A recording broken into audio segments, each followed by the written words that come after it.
Morning Year 5 and welcome to Friday's English. So final lesson of our set and description. Before we get on to writing, there's a little starter for you on the board. So on the first section, you've got your grammar. I want you to try and find the relative pronoun. So not the whole relative clause, just the relative pronoun that would replace the he, she, they, or it. The middle section, we've got more synonyms to be looking for, similar to what we did yesterday. And then also, just in case anyone uses any speech today, remember the 4 main rules for punctuating speech. So pause the screen there. You can just do all of these in your head, and then I'm about to go through the answers. Okay, so the relative pronouns, let's see if I can highlight them. So John went to the match where he met his friends. The film, which was shot in Mexico, won an Oscar. I don't like people who are cruel. We found the dog that belonged to Stephen, the rider that ran for several miles, was found rather calm. I found an injured rabbit whose. So those were the relative pronouns that were at the beginning of each relative clause. Okay, we could have had loads of synonyms here for love. We could have had adoration. We could have had, let's think of a synonym for love, adore, beauty. We could have had stunning, gorgeous, anger. We could have had cross, fury, and safe. We could have had, oh, safe's a difficult one actually. Feeling safe, feeling calm, feeling protected. Okay, and then if we're punctuating speech, right, let's get this right. The inverted commas go around everything that is spoken, and inside the inverted commas would be a capital letter to start and punctuation to finish, which is either a comma if the said part is still to come, a full stop if it's the full end of the sentence, or it could be a question mark or exclamation mark. Then, depending on where your said has gone, it either goes after that, or if it went at the beginning, we use a comma after that section before the inverted commas. The only other thing to say, not that we're writing a dialogue today, is that new speaker goes on a new line. Okay, we today are going to be writing our setting description. So you need to think back to yesterday when you did your planning, and my picture that I was doing was that forest, and I did actually write one yesterday and I flicked it on the screen, but I'm going to take it into pieces today. So the first thing I wanted to be confident about was my character. So I don't mind if you write this in the first person or third person, but I'm going to choose to do it in the third person.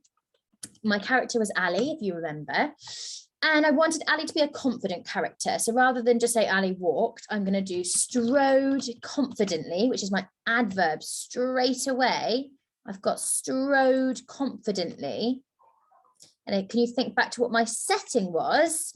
I had, oh, let me turn this back to the black writing, because that's not an adverb. Confidently towards the, now I'm not just saying the cave, the gaping mouth of the cave. So straight away, I've got an effective opening sentence.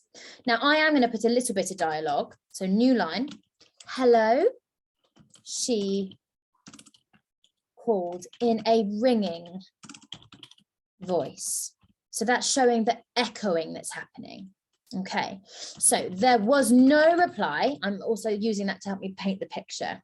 I'm going to use that as a short sentence. There was no reply. I might even do ... I'm going to start a new paragraph. Hoping that whoever lived here might stay away long enough to give her a chance to look around, she walked carefully this time across the hard floor. Now, hard is a little bit boring in my opinion, the hard floor. I've got to imagine I'm in a cave. So, oops, I didn't mean to do that. That's a bit bright. Let's get rid of that. I just wanted to show that that was my adverb again. I might use an expanded noun phrase. All right, I'll keep hard. The hard, uneven floor, showing that in the cave it's very uneven. Now I'm going to use my prepositional phrase. In the center of the cave, so I'm painting that picture for the reader. That is fine, I don't need that. In the center of the cave. Now maybe I could even use a relative clause here. which were so big that her footsteps echoed continuously. Ali, oh, what haven't I used now? Let's use that curiousness. Stood on her tiptoes and peered inside. They were from my plan yesterday. Okay, so I've got my relative clause, actually that has an adverb in it as well. So I'm doubling up. Well, I never did my expanded noun phrase as well. Okay, peered inside. Now, I'm going to do what I can hear and what I can smell. So rather than I could or Ali could smell, let's say the bubbling liquid boiling in the pot smelled like dirty socks and rotten vegetables. Okay, then I said I was going to do, she began to cough as the disgusting smell caught at the back of her throat. So I've added, I didn't just move on. Right, I was going to do what I could hear now. So let's say the echo of Ali's coughs filled her ears until she heard a scuttling in the corner of the cave. Okay, now think about this as a movie. If she's heard the scuttling, that nervousness would start to happen. So she started to, let's do immediately, our year 5-6 word. Oh, I'll have to look that up if I'm worried about the spelling. She immediately felt like she had been punched in the stomach and sweat dripped down her neck. So I haven't said she's scared, I've painted that picture. Then, as she walked around the cave, Ali came to a bed on the ground. Okay, so then I've gone to the next thing that is seen. Let's describe the bed. A untidy bed on the cold ground. And you can see what I'm doing here.